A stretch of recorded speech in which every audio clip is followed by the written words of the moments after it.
जावली तालुक्यातील मामुर्डी सोसायटीची वार्षिक सभा खेळीमेळीत संपन्न। दिवदेववाडी गावची वसुली 100% झाल्याबद्दल संचालक शामराव जुनघरे यांचा सत्कार करण्यात आला। जावली तालुक्यातील मामुर्डी विविध कार्यकारी सहकारी सेवा सोसायटीची 89वी वार्षिक सर्वसाधारण सभा खेळीमेळीच्या वातावरणात मामुर्डी येथील श्री केदारेश्वर मंदिर येथे पार पडली।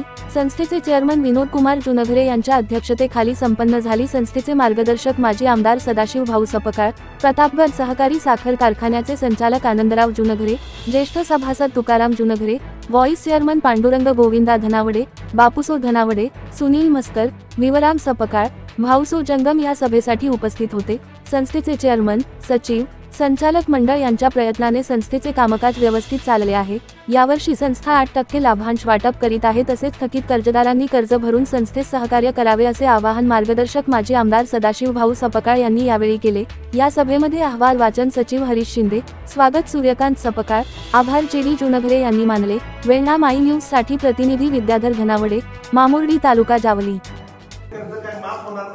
आणि काय कुठली शासन कर्जमाफी मध्यम मुदतला तर देत नाही। यापूर्वीही याच पद्धतीने वसुलीची वाटपाची किंवा डिव्हिडंडची प्रक्रिया चालूच होती। मध्यंतरीच्या काळात शासनाच्या धोरणाप्रमाणे कुठेतरी माफ होते म्हणून जी माणसं अडकून पडली आणि अडकून राहिली आणि ती थोडंसं काही जी आता माणसांच्या तात्पर्य तुम्ही नाव न घेतली हे चांगलं झालं, पण काही माणसं आडमुठेपणामुळे भाऊ जाणून संस्थेला अडचणी जाण्याचं ज्यांनी काम केलं तीच माणसं यात आता राहिलेली आहे।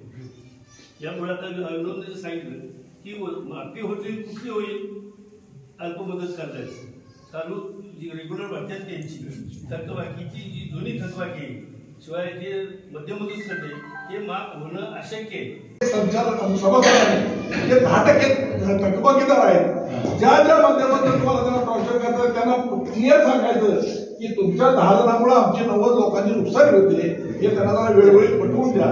एवढी मी आपल्याला सर्वांना विनंती करतो। परत एकदा सर्व सभासदांना घरामध्ये हे वर्ष चांगल्या पद्धतीने जावं। या नवीन सुविधा ज्या आहेत कर्ज स्वरूपात मिळणाऱ्या शासनाच्या त्याचा फायदा सुद्धा आपल्याला मोठ्या प्रमाणात संस्थेच्या माध्यमातून व्हावा। आपल्या आता संचालक बॉडी, चेअरमन, सचिव ऍक्टिव्ह आहेत आणि ह्या सर्व मंडळींनी चांगल्या पद्धतीचं काम केलं, त्याबद्दल सर्वांचं मी मनपूर्वक अभिनंदन करतो। वर्षीपासून असं संचालक मंडळाने आमचा निर्णय घेतलेला आहे 30 मार्चपर्यंत परतफेड केली तर तुम्हाला एप्रिलच्या पहिल्या वीक मध्ये कर्ज दिलं जाईल। आणि